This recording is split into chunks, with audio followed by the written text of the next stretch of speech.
Si tu veux agir pour la Palestine, le collectif Stop Arming Israel met à disposition des ressources pour des actions concrètes. Stop Arming Israel, c'est un collectif qui s'est créé suite à l'appel des syndicats palestiniens à arrêter la complicité de l'armement d'Israël. L'idée, c'est donc de répondre à leur appel.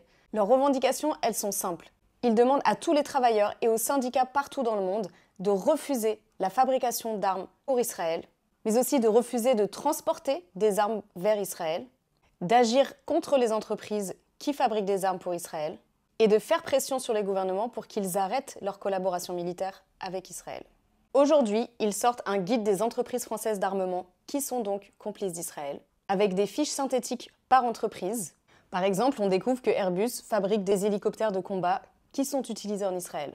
Dans ce guide, vous comprendrez pourquoi, malgré les déclarations du ministre des Affaires étrangères qui dit que non, on ne vend pas du tout d'armes à Israël, n'importe quoi, eh bien en fait, bien sûr que si, on vend de l'armement à Israël puisqu'on vend des composants. On vend des capteurs, matériel radio et autres composants électroniques de pointe qui, s'ils ne sont pas en eux-mêmes des armes, ils participent activement au fonctionnement de missiles et de drones. Je vous laisse vous faire votre propre avis sur la question. Ok, mais maintenant, qu'est-ce qu'on en fait de ces informations ? Eh bien, Stop Arming Israel a également créé une carte interactive avec toutes les entreprises qui sont complices d'Israël, ainsi que des tracts qui sont en téléchargement libre sur leur site. Par ailleurs, tous les dimanches soirs, il faut une conférence en ligne à laquelle vous pouvez assister, dans laquelle ils vous donneront plus d'informations et des updates sur leur campagne. Maintenant, vous, qu'est-ce que vous pouvez faire ? Ce serait vraiment dommage, par exemple, de convaincre des employés de grosses entreprises d'armement d'arrêter de participer à un génocide.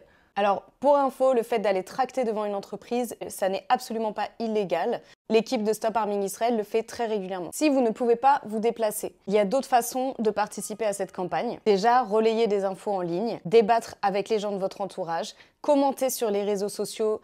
Je sais pas, ces entreprises, peut-être qu'elles ont des comptes Instagram ou Facebook, par exemple. Peut-être. Vous pouvez aussi interpeller vos élus, leur écrire des mails, beaucoup de mails. Un autre truc qui serait hyper dommage, ce serait, je sais pas moi, de bloquer des entreprises, de bloquer des ports, des livraisons d'armes et tout, mais ce serait vraiment d'une tristesse.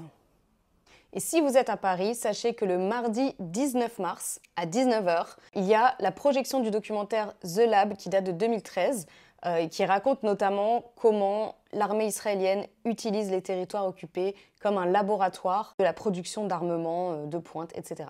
Ça se passe à Montreuil, à La Parole Errante.